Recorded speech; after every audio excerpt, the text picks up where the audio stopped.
سلام، فروشگاه اینترنتی یا کسب کار آنلاین داری اما وقت نمی‌کنی جواب همه مشتری هاتو بدی با این ترفند میتونی بدون اینکه 1 ثانیه از وقتت هدر بره جواب همه مشتری هاتو بدی. اینجا مثال مشتری ها میگویند چه زمانی باز هستید یا قیمت محصولات شما چقدر هست. شما میتونید یه لیست از قیمت ها یا زمان باز یا بسته شدن کسب کارتون رو بگید. در زیر کلمه پرسش سوالی که مشتری زیاد از شما میپرسد را بنویسید.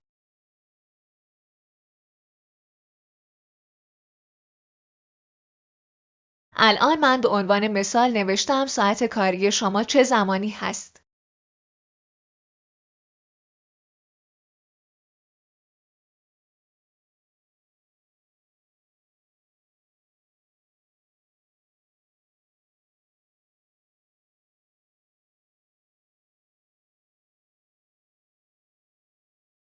و بعد پاسخ سوال رو میدی به سال از 11 ظهر تا 5 بعد از ظهر.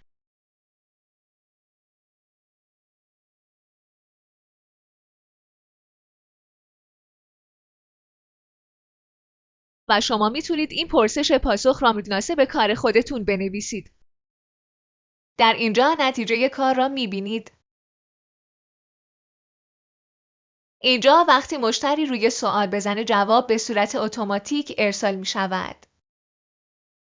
برای دیدن آموزش‌های بیشتر کانال و پیج ما رو دنبال کنید و با لایک کردن به ما انرژی بدید.